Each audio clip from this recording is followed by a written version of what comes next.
Okay, so started out with a volcanic atmosphere here, which had different inorganic gases, right? Like methane, carbon dioxide, ammonia, steam, which is just water, right? And so any of these things could be combined in different ways to see what we see in our atmosphere now, which is mostly nitrogen and oxygen. So your methane could like react with oxygen and carbon dioxide to make CO2 in the oceans, which could then, be taken up in like shells and be stored as calcium carbonate, which is a base.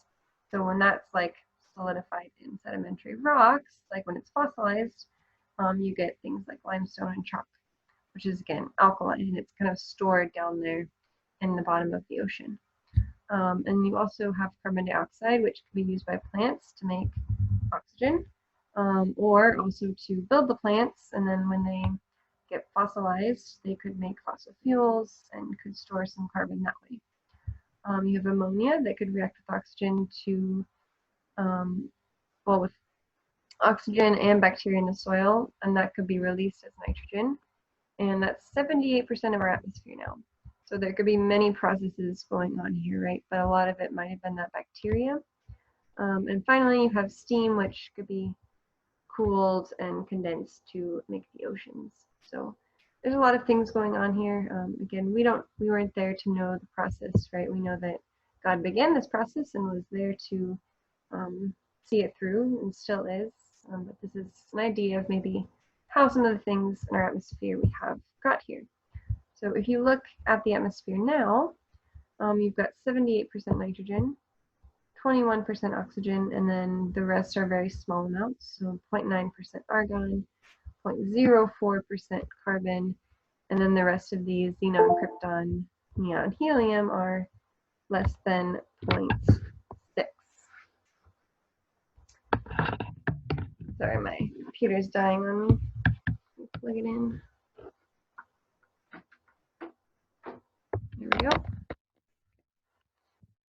All right, so continuing on,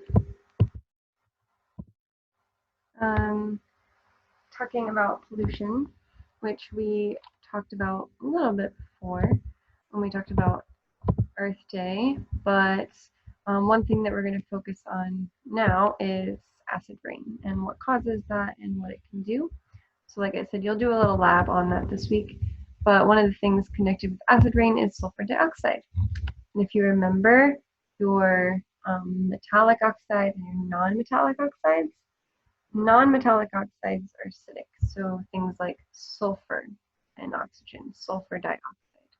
So when that is a byproduct of different processes, it can cause acid rain, which might affect water chemistry, soil chemistry, buildings, trees, and things like that.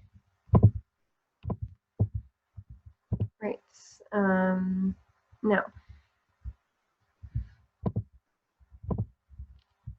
these might come about if they're like part of some kind of oil or fuel when it's being burned. So nowadays they try to make low sulfur fuels, so there's not as much in it, but it can still come about by many different processes. However, all cars that use fuel, they do need to burn hydrocarbons, which is hydrogen and carbon. That's what your fuel is if you go to the gas station and pump it into your car. So hydrogen and carbon can form different things with other impurities, and you can get stuff that's maybe not so good.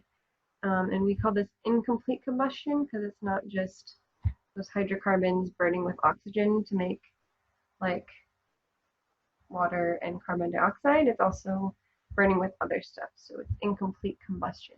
So you get things like nitrogen dioxide, which makes acid rain, and can combine with other gases, and it can make the smog that you see in the air. It can cause ozone that's, in our breathing level, which is not good. That's O3. So that's nitrogen dioxide. You can also get carbon monoxide, which is toxic if you breathe it in. It replaces the oxygen in your blood, like it binds to the hemoglobin, so it can't take in oxygen, and you could get dizzy if it's just a little bit, or you could suffocate, you could die if it's too much carbon monoxide.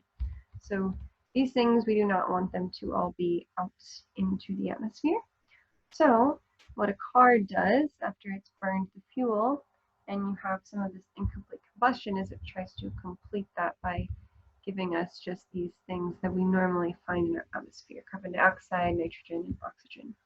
So it might take carbon monoxide and oxygen, turn it into carbon dioxide. It might take nitrogen oxide and carbon monoxide to make nitrogen and carbon dioxide, or it might take just nitrogen oxide and split it into nitrogen and oxygen. So you'll learn a little bit more about how it does that this week. Catalytic converters. And in most places they're actually, like, you have to have it. It's illegal if you don't have it. All right, so here it talks about some different ways that pollution might affect the world around us, to make smog, to make acid rain, to make warming.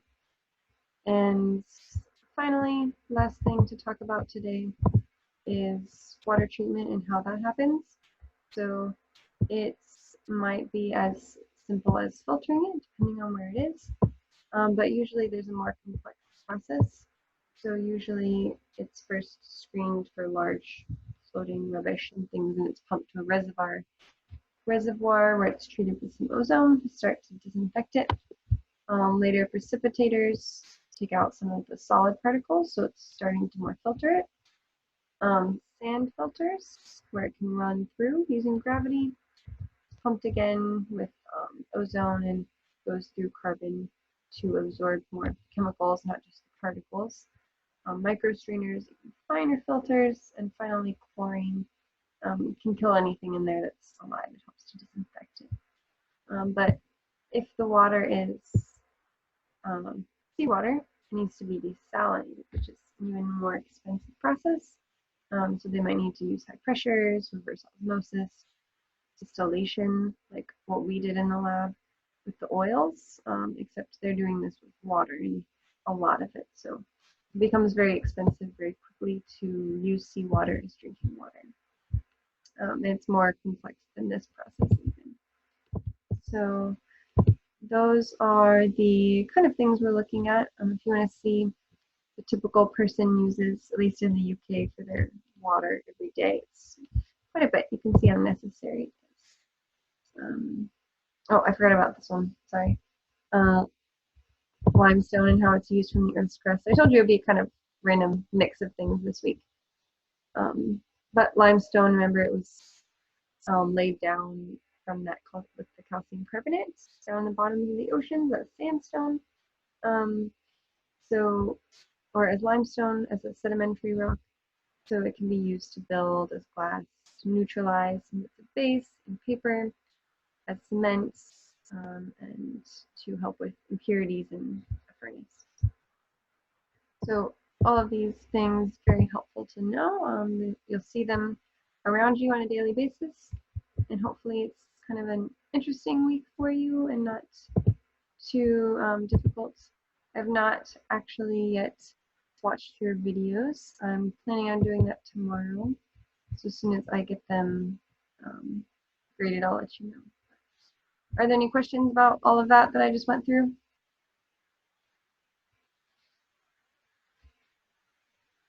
They say no? Well, that's good. All right. Then I guess I'll let you guys go to it and get to work. If you do have questions, let me know. We'll have our Q&A tomorrow, so you can come back and ask questions, and I will also post this if you need to look through it again.